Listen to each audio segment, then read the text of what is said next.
Okay, so I'm going to go ahead and work through some of these problems on this Q1 benchmark review. So the first ones, we're checking to see if the equations are correct, and if they're not, we're going to go ahead and correct it so that the right side is what it should be. So we're starting off right here on my paper. I'm doing it on a separate sheet of paper. I had to do it a couple times, so yeah, just bear with me. So first of all, to check if they are, I'm going to go ahead and go to what exponents mean. So the first example, the first way I do it is I take the exponents and I expand it out. So 2 to the third power means I have 3 2's being multiplied. So 2 times 2 times 2, and it's going to be over 6 2's being multiplied. And I'm going to go ahead and multiply it all out and then simplify my fraction. So this is what it looks like right here. I multiplied it all out, ended up with 8 over 64. And then I can simplify this fraction by dividing the fraction by 8 on the top and the bottom. So 8 divided by 8 is 1. 64 divided by 8 is 8. So therefore, my answer should be yes, it is correct, because 1/8 equals 1/8. That's what I ended up with. Okay. So yeah, that's that right there. So yes, it is correct. That's what I have. See, I've done it a couple times. Next up, we have letter B, 3 to the 8th power over 3 to the 5th power equals 1 over 27. Again, I'm going to do it a different way. Instead of multiplying out all the 3's 8 times and 5 times on the bottom, I'm going to remember that there's a property that says if I have powers that are being divided that have the same base, so in this case our base is 3 and 3, we keep the base and we subtract the exponents, top minus the bottom, or 8 subtract 5. So this is what it looks like when I worked it out that way. So I kept the base, and then 8 minus 5, 8 minus 5 is 3, and so that tells me I get 3 times 3 times 3, and that equals 27. Okay, next up we have number 2. So you guys will have to work out the rest and see what you get. Maybe some other time we'll get asked what the answers are there. But number 2, I want to write as a single power, then evaluate 4 to the 5th power raised to the 3rd power. So if I don't remember the rules, again, I can use just my simple understanding of what exponents mean. And exponents tells me that I'm going to have, if I look at that exponent, that tells me I'm going to have 5 of these 4's being multiplied to each other. And so now this 3 right here tells me I'm going to have 3 of these parentheses. So I'm going to have 4 times 4 times 4 times 4 right there. Then I'm going to have another one, a second one right here. And I will have a third one, 4 times 4 times 4 times 4 times 4. So I have 3 sets of these 5 4's. And so how many 4's do I have altogether? I have 15. So this is my single power. Hopefully on the actual benchmark test we won't get such large exponents, because it says to evaluate things. I need to actually multiply that all out, and when I do multiply it out I get a rather large number. I have it somewhere, hold on, here it is right here, thousands, million, trillion, so it's 1,073,741,824. So that's a rather large number. I wish that was in my bank account. Okay, moving right along. So moving right along, we have what is the solution to the equation x to the 3rd power equals 27. If you recall, we can use what's known as the cube root, this right here, cube root. We can use the cube root to solve this equation, because the cube root is the inverse of cube, or to the power of 3. So basically what I'm doing is I'm taking this right here and I'm doing the cube root to both sides of the equal sign. So the cube root and the raised to the cube power, or the power of 3, cancel out each other, leaving me with my x isolated. Here, I want the cube root of 3. Cube root of 3 is just like a square root, except for it's looking for a factor that multiplies times itself 3 times. So what number multiplied times itself 3 times will give me 27? And we come up with 3 times 3. And so that's the cube root of 3. So I have that, so that's going to end up being 3, because 3 times 3 times 3 is 27. So that one side is what we're looking for, that 3. Okay. Number 4.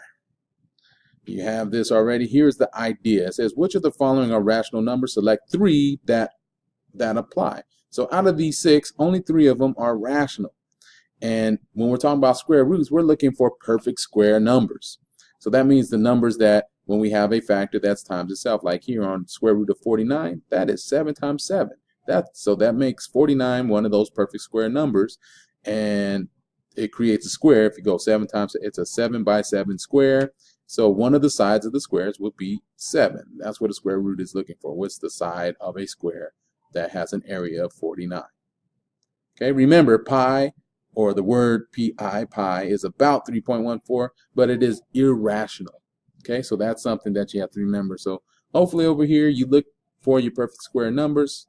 Hopefully you know them. We have one right here, that's 16, because that's 4 times 4. Another one is 1, because 1 times 1 is 1. And our third one is 25, because that's 5 times 5. So these are our 3 rational numbers that have radicals. So 16, 1, and 25. Those are all perfect square numbers. Okay, here on number 5, I'm trying to find the product. That is just multiplying. And I have scientific notation, or numbers in scientific notations. So basically what I'm going to do is take the number part and multiply and times each other. So 7.5 times 4, so that's why I wrote that together. And then the power parts, I'm going to multiply times each other, the 10 to the 8th power times 10 to the 3rd power, and multiply those together. That's why I put those together, because they were similar. So multiply the number. 7.5 times 4 is 30. And 10 to the 8th times 10 to the 3rd, that means I have 8 tens here and 3 tens there. So all together I would have 11 tens. Or if I remember powers with the same bases, I add the exponent. So 8 plus 3 is 11. So I get 30 times 10 to the 11th power. But this is not scientific notation, because our number is not between 1 and 10. So 30 has a decimal point that is after the 0. We need to make this into a number that is between 1 and 10. So that's the number 3. So if I move the decimal point 1 time to the left, that means I have to get to the original number. From here, it moves 11 times. So if I move back 1, now I have to move 12 times. So I get 3.0 times 10 to the 12.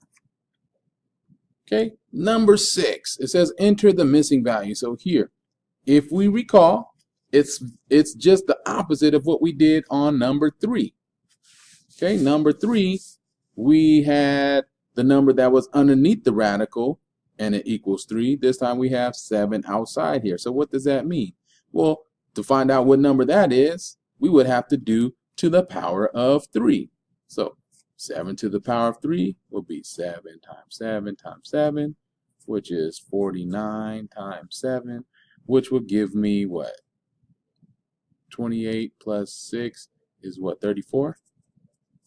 343. So the number that goes under here should be 343.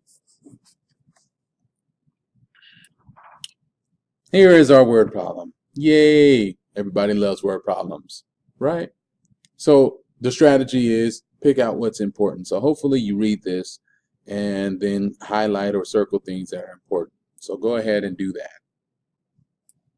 Okay, so I identified some things that were important. I circled the numbers because I would think those would be important. And I underlined what those numbers were from. So this 6 times 10 to the 8th is Mount San Jacinto College to KFC. This other number, 9 times 10 to the 12th, is Mount San Jacinto College to Chuck E. Cheese. Okay, and the reason why I think these are important is what I highlighted. I highlighted the question or the problem that they want me to solve. And the problem they want me to solve is the distance from Mount San Jacinto College to Chuck E. Cheese is how many times as great as the distance from Mount San Jacinto College to KFC. So the two distances, we want to see how many times bigger or greater, that's what is great, how much greater is the distance from the college to Chuck E. Cheese compared to the college to KFC. And we should be able to identify which one is larger. The one with the bigger exponent is bigger. So we're just trying to say how many times bigger. So we're trying to figure out the exponent, or the factor that it's bigger by. What would we multiply this guy by to get that guy? So how do we figure that out? Well, if we're trying to find the multiplication, that means we're going to use division, the opposite. So let me set that up. Okay, so this is one way we could set it up. We just write the scientific notation being divided by each other. So I'm going to divide 9 times 10 to the 12th divided by 6 times 10 to the 8th. And I can just do the division. Okay, so what do I get? So here I have 9 being divided by 6. So how many times does 9 go into 6? It goes into 1 time, right, with 0.5 right there, I think. And then I go ahead and do my division for the power part. So again, same base. So I subtract the exponent. So I get 10. And then 12 take away 8 is 4. And this happens to come out to be in scientific notation because my number here is between 1 and 10. So this is how many times bigger. 1.5 times 10 to the 4th times greater.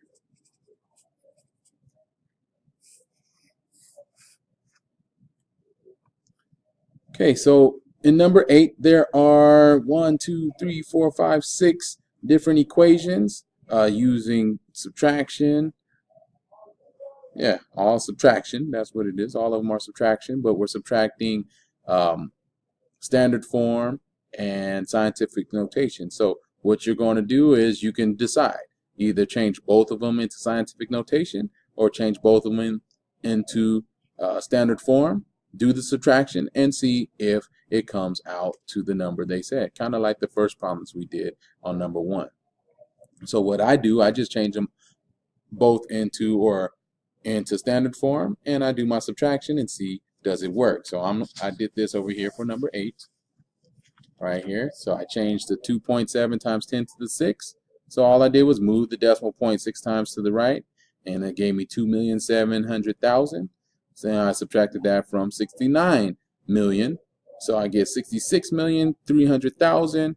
And I could put it into scientific notation or not. Either way, I can just see that this number does not equal that number. So it's no. And so my answer can be either in standard form or scientific notation, because that's what it should equal. It doesn't equal 42 million. Okay, so you can do the rest for B, C, D, E, and F. Change them into standard form, subtract, and see if it's equivalent.